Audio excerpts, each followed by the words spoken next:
Yeah, Zamus, welcome back. I have a quick story to tell you. Like I said, this is my video diary, and a lot of it is related to martial arts, and hopefully that you can get something out of everything that or things that I've actually mentioned here or brought up on the video. It was a long time ago.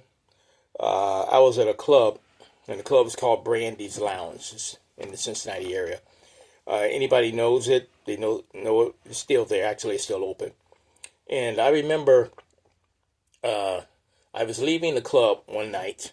There was a friend of mine was with me, my high school friend. We was together, hit the club, and he was going to the car, and I was going to my car, and we was going to meet up. It's a restaurant where everybody, when they go to a restaurant and eat, get the guests to, kind of half drunk, and they kind of sober themselves out before they get out in the street and get a ticket or in jail.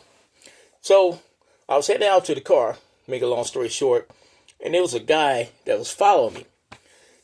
He was about maybe 190, maybe 198 pounds. At that time, I was about 150, soaking wet. And he followed me, and my friend, I'll call him Brother A. Brother A was going to his car, and I was going to my car. We were going to, meet up at, it was Perkins Restaurant. And the guy said, "Hey, man, you talking to my girl?" I said, "No, what do you mean?" Because I was dancing with a lot of girls. And I said, "Man, they said, man, I don't want no trouble, man. Won't you just go into your car? I'm going to my car. We don't need to do all this crazy stuff." And then so he said to me, he said, "Well, either I'm going to kill you or you're going to kill me." Okay. At that time, I was already at yellow alert. I went directly to red alert immediately, just like that.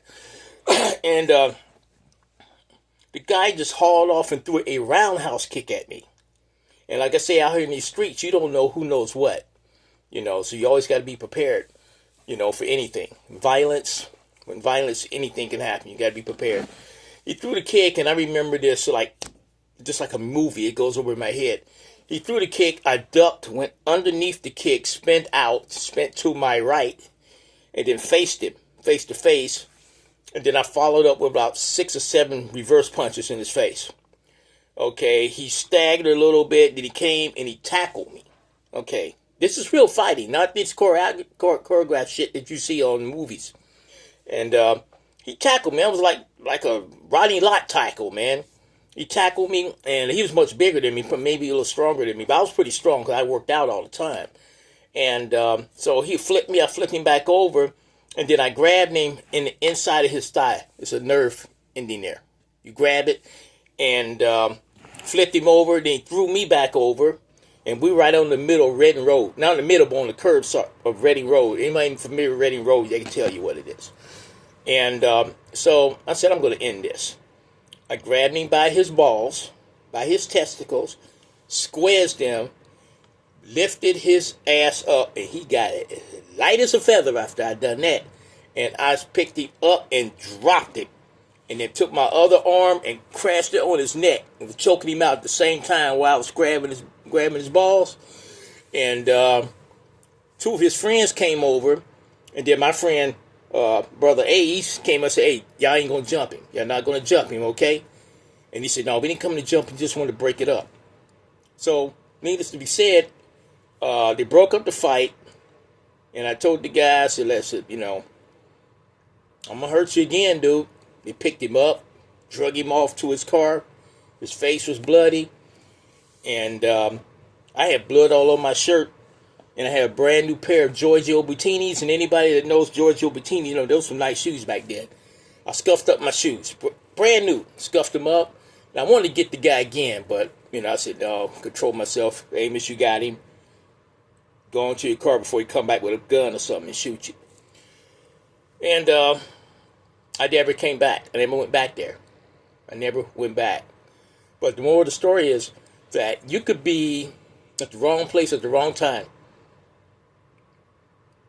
And the thing is that you always got to remain prepared, because fighting is not like You're sparring. People say sparring is fighting. I don't think so. Fighting is actual violence, and violence is at another level than just sparring or doing MMA and all that, because those are controlled environments. But when you're fighting, there are no rules out here in the streets. And when I grabbed him by his testicles, I was trying to win at any means necessary to get him off of me. Okay? And at that time, I was probably a red belt at that time. And this guy threw a roundhouse kick, so you don't know what a person knows.